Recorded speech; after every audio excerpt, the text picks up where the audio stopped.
बच्चों, मैं सतीश, हिंदी शिक्षक, केंद्रीय विद्यालय म्याऊ। प्यारे बच्चों, आज हम पढ़ेंगे हमारी कक्षा 7 की प्रथम कलांश के अंतर्गत हिंदी विषय की कविता, जिसका शीर्षक है श्याम एक किसान।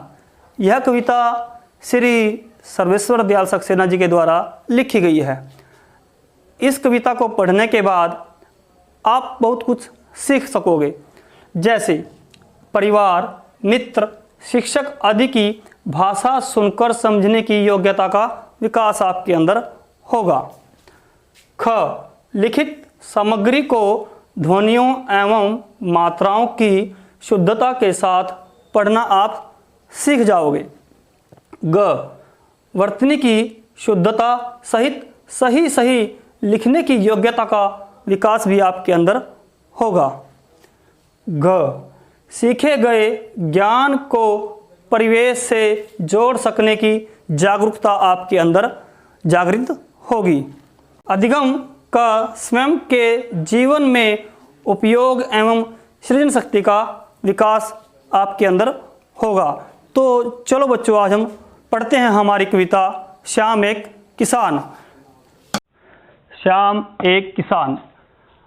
आकाश का साफा बांधकर सूरज की चिलम खींचता बैठा है पहाड़, घुटनों पर पड़ी है नदी चादर सी, पास ही दहक रही है पलाश के जंगल की अंगीठी, अंधकार दूर पूर्व में सिमटा बैठा है भेड़ों के गल्ले सा।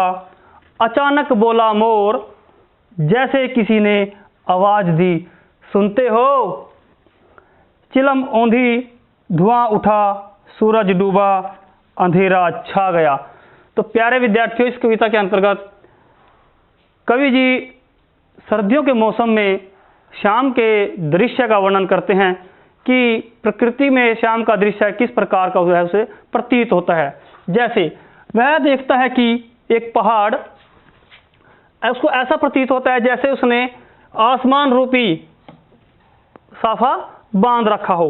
आकाश का साफा बांधकर, अर्थात आसमान का साफा बांधकर सूरज की चिलम खींचता, सूरज ऐसा प्रतीत होता है जैसे कोई किसान अपने खेत में बैठकर चिलम या हुक्का पी रहा हो।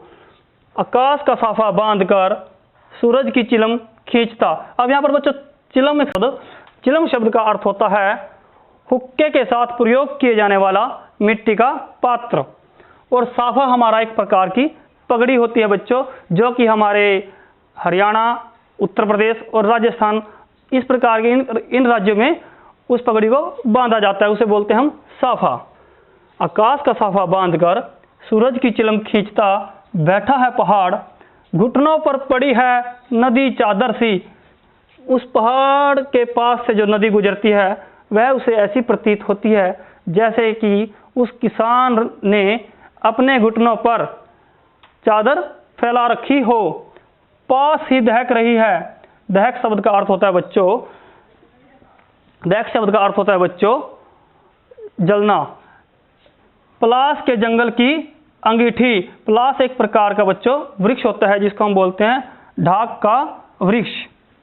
तो पलाश के जंगल की अंगीठी इस प्रकार से प्रतीत होती है जैसे कि चिलम पीने वाला किसान ने अपने पास में कोई अंगीठी जला रखी हो। पलाश पर बच्चों लाल रंग के फूल आते हैं, वह उसे ऐसे प्रतीत होते हैं जैसे कि वहां पर अग्नि को जला रखा हो। अंधकार दूर पूर्व में सिमटा बैठा है भेड़ों के गल्ले सा। तभी ये शाम का दृश्य है बच्चों। और क्या होता है शाम को कि हमारे पश्चिम दिशा में क्या होता है, सूरज छिपने वाला होता है और अंधकार पूर्व की तरफ से पहले छाने लगता है। तो अंधकार इस प्रकार सिमट जाता है। सिमट शब्द का अर्थ होता है बेटा, सिमटा हुआ शब्द का अर्थ होता है दुबक कर बैठ जाना, कि भेड़ों का समूह जिस प्रकार से शाम के समय दुबक कर बैठ जाता है, अंधकार उसे ऐसा प्रतीत होता है। अचानक बोला मोर। अचानक बोला मोर, जैसे किसी ने आवाज दी हो, कि शाम के समय अचानक उस शांत वातावरण में मोर की आवाज ऐसे प्रतीत होती है जैसे किसी ने उस किसान को आवाज दी हो। किस प्रकार की? अजी सुनते हो, चिलम औंधी।